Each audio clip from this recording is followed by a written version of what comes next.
कई दिनों से मिल रहे शिकायतों के बाद आज अचानक से कांग्रेस नेता वर्षा गायकवाड़ ने सेंटा क्रूज स्थित वीएन देसाई अस्पताल का जायजा लिया, जहां पर स्थिति बेहद बदतर है। उन्होंने बताया कि किस कदर यहाँ पे शौचालय तक की व्यवस्था लोगों को नहीं मिल पा रही है। यहाँ की स्थिति बेहद बदतर है, दवाइयाँ समय पे नहीं मिल रही है, जांच के लिए जो चीजें अब उपकरण चाहिए वो भी अस्पताल में मौजूद नहीं है। मरीजों को काफी तकलीफों से यहाँ गुजरना पड़ रहा है। सरकारी अस्पताल की हालत बेहद खस्ता हो चुकी है। कई दिनों से वीएन देसाई रुग्णालय की शिकायतें जो है मिल रही थी, जिसके बाद अब कांग्रेस नेता वर्षा गायकवाड़ खुद अचानक से सरप्राइज विजिट करने के लिए पहुंच गई और उन्होंने तमाम चीजों को अब सामने रखा है कि किस कदर अस्पताल में मरीज परेशान हो रहे हैं। सुनिए।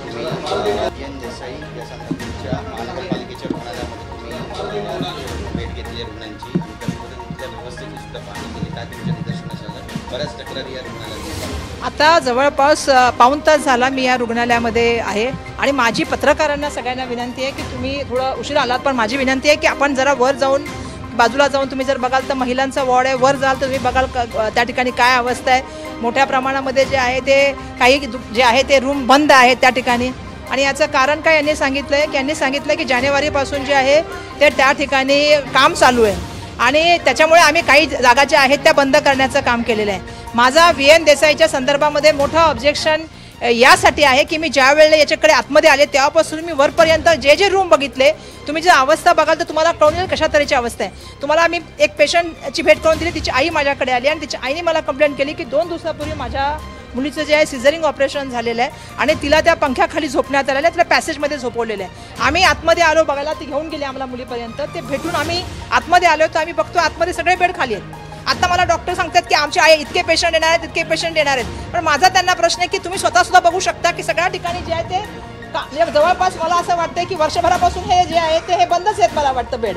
कारण इकडे बघा तिकडे बघा, तुम्ही खाली जावा, खाली पण खूप साऱ्या रूम बंद आहेत। टॉयलेटच्या मध्ये तुम्ही लेडीजच्या ठिकाणी जाल, तुम्ही ज्या वेळेला तुम्ही त्या लेडीज वार्डमध्ये तर तुम्हाला कळेल की त्या ठिकाणी फक्त 2 ते 3 टॉयलेट आहेत, बाकीचे सगळे टॉयलेट बंद केलेले आहेत। आज काही टॉयलेट खोलले असं त्या मुलीच्या आईने मला तक्रार केली की ताई तुम्ही आला तर ते आज टॉयलेट खोलले आणि टॉयलेट सुद्धा लोकांचं म्हणणं आहे की ते भरून वाहत आहे आणि त्या ठिकाणी टॉयलेटला एका दरवाजा नाही आहे। सगळ्यात महत्त्वाची गोष्ट की ते कंटिन्यू पाण्याने इतकी अस्वच्छता आहे, अस्वच्छता बाबतीमध्ये मला सातत्याने जे आहे आल्यापासून आता वर येईपर्यंत सगळ्याच्या मला तक्रारी आल्या। मी स्वतः डीनना म्हटलं आहोत तुमच्याबद्दल एवढ्या तक्रारी अस्वच्छतेच्या बाबतीमध्ये आल्या आहेत, टॉयलेटच्या बाबतीमध्ये आल्या आहेत। इथल्या सगळ्यात वीएन देसाईचा म्हणजे हा महानगरपालिकेचं हॉस्पिटल आहे, गरीब माणसं या ठिकाणी येतात। सगळ्यात पहिला इथे आरोप झाला की ते डॉक्टर जे असतात त्यांच्याकडे फेक डिग्री आहेत। हा आरोप संपल्यानंतर या ठिकाणी सगळ्यात महत्त्वाची गोष्ट की जे तुम्हाला माहिती आहे पॅथॉलॉजीच्या बाबतीमध्ये मोठ्या प्रमाणामध्ये या ठिकाणी भ्रष्टाचाराचा एक महत्त्वाचा मुद्दा मी या ठिकाणी उपस्थित करू इच्छिते की जे HIV येणाऱ्या किट्स असतात त्याच्यामध्ये सुद्धा कशा तऱ्हेने जे आहे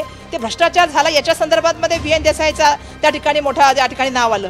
याच्या व्यतिरिक्त झालं तर ब्लड बँकच्या बाबतीमध्ये सुद्धा मोठ्या प्रमाणामध्ये इथल्या भ्रष्टाचाराचं आलं, बंद करण्यात आली। आता तुम्ही सिटी स्कॅनला जाल तर सिटी स्कॅन फक्त चालू आहे, म्हणजे मी ऑर्थोमध्ये जाऊन आले, मी डेंटलच्या विभागामध्ये जाऊन आले, तिथं कोणी पेशंट नाही। सिटी स्कॅन प्रायव्हेट माणसाला दिलेला आहे। म्हणजे आज जर तुम्ही बघाल तर मुंबई महानगरपालिकेच्या माध्यमातून मी जितके हॉस्पिटलला गेले, खरं तर पेपरलेस बोलले होते, आम्ही औषध गोळ्या देणार बोलले होते, पण ते काही नाही आहे, काही होत नाही आहे। या ठिकाणी जे पेशंटना त्रास सहन करावा लागत आहे, आज या हॉस्पिटलमध्ये प्रायव्हेट जे आहेत त्यांना सगळी व्यवस्थापन करण्यात आलेलं आहे। तुम्ही सिटी स्कॅनचा रूम बघा आणि गव्हर्नमेंटचे जे बाकीच्या ठिकाणी जे आहेत म्हणजे मुंबई महानगरपालिकेच्या माध्यमातून चालणारे जे डिपार्टमेंटचे रूम आहेत त्याच्यामधला फरक बघा। म्हणजे एका ठिकाणी तुम्ही सांगताय की जानेवारीपासून काम सुरू झाले, वर्षे तर मला वाटतं मी 2 फ्लोअर जाऊन आले, त्या ठिकाणी पूर्ण बंद आहे आणि आता मला हळूहळू असं वाटतं की जसं सगळे हॉस्पिटल बंद करण्याच्या मार्गावर एक मोठा षडयंत्र त्या ठिकाणी चालू आहे। आपण बघतो की 7 हिलला सुद्धा आता प्रयत्न चाललाय की प्रायव्हेट व्यक्तीला द्यायचं। कुप्परच्या बाबतीमध्ये मी सातत्याने बोलले, शताब्दीच्या बाबतीमध्ये मी सातत्याने बोलले, येणाऱ्या काळामध्ये हे हॉस्पिटल सुद्धा आहे याला सुद्धा प्रायव्हेट व्यक्तीला द्यायचं आहे की काय। आज मुंबई महानगरपालिकेतून ह्याच्या माध्यमातून ह्याचं रिपेअरिंग सुरू आहे, या रिपेअरिंगवर सुद्धा खूप मोठ्या प्रमाणामध्ये लोकांचे त्या ठिकाणी भ्रष्टाचाराचे आरोप आलेले आहेत आणि म्हणून या पूर्ण प्रकरणाची जी आहे ते चौकशी व्हायला पाहिजे। हा जो निधी आहे किंवा जो महिलांना या ठिकाणी त्रास सहन करावा लागतोय, पेशंटना जो त्रास सहन करावा लागतोय, एवढ्या मोठ्या प्रमाणामधलं बजेट जे मुंबई महानगरपालिकेचे ते चाललंय कुठे, हा महत्त्वाचा प्रश्न या ठिकाणी मला मांडायचा आहे। नेग्लिजन्सचा केस आहे, बाळाला बाहेर काढताना त्याचा लेग फ्रॅक्चर केलेला आहे आणि जबाबदारी घेतली मुंबई महानगरपालिकेच्या रुग्णालयांचा आपण आवाज उचललेला आहे। तर मोकाडामध्ये एका प्रसूती झालेल्या महिलेला रुग्णवाहिकेने जेव्हा घरी सोडण्यासाठी नेण्यात आलं, तिला घरापासून 20 किलोमीटर अंतरावरती दूर सोडून तिला आणि बाळाला घेऊन जाण्याची वेळ आली. कसं पाहताय? नाही, आरोग्य खरं तर आपल्याला बघितलं ना तर आरोग्य व्यवस्थापन हे खूप महत्त्वाचे व्यवस्थापन आहे. मूलभूत हक्कामध्ये शिक्षण आणि आरोग्य ह्या दोन गोष्टी महत्त्वाच्या आहेत, ज्या प्रत्येक व्यक्तीला मिळायला पाहिजेत.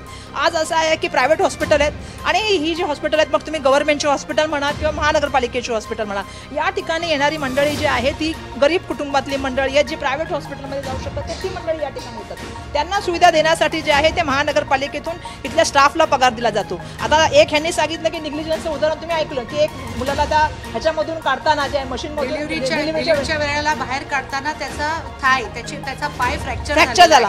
त्याला फ्रॅक्चरमध्ये NICU मध्ये ठेवण्यात आले आणि पालकांना बघू पण देत नाही. मी आता डॉक्टरांना विचारलं, ते म्हणतात ना NICU मध्ये असल्यामुळे आम्ही त्याला भेटू देऊ शकत नाही. माझी मुलगी स्वतःची 4 महिने NICU मध्ये होते, पण मी रोज माझ्या मुलीला भेटत होती. पण आज ह्या महिलेला किंवा त्यांच्या कुटुंबियांना ते बाळाला बघण्याची पण परवानगी नाहीये. बोलवा तिला बोलवा येते, तिला आपण बोलायला लावू. पण मी आता जेवढ्या तुम्ही जर जाल महिला वॉर्डमध्ये, माझी रिक्वेस्ट आहे की तुम्ही जा. महिला वॉर्डमध्ये मला लोकांनी सांगितलं की डॉक्टर जे ॲरोगंट पद्धतीने बोलतात आणि तुम्ही डीनना स्वतः विचारू शकता. ते माझ्याबरोबर होते, मी स्वतः वॉर्डमध्ये गेले होते आणि खालच्या ज्या 3 डॉक्टर बसतात मेडिसिनचे, त्या ठिकाणी जे महिलांचं गायनेक वॉर्ड आहे तिथे एक डॉक्टर माझ्यासमोर कंटिन्यू जोरजोरात लोकांवरती पेशंटवरती बोलत होती. डॉक्टरांना त्यावेळी पण सांगितलं की डॉक्टर अपेक्षा आहे की डॉक्टरांनी सौजन्याने वागावं आणि त्या बिचाऱ्या महिला गरीब कुटुंबातल्या आल्यात, त्यांच्यासमोर तुम्ही इतक्या जोरजोरात बोलता आणि तुम्ही त्यांना ओरडण्याचं काम करतात, हे सुद्धा बरोबर नाही. त्यामुळे ही सुद्धा आम्हाला खूप तक्रार आली की इथला स्टाफ जो आहे तो खूप ॲरोगंट स्टाफ आहे आणि त्या ठिकाणी पेशंटना खूप त्या ठिकाणी ओरडण्याचं काम करतो. और गलती उनकी है.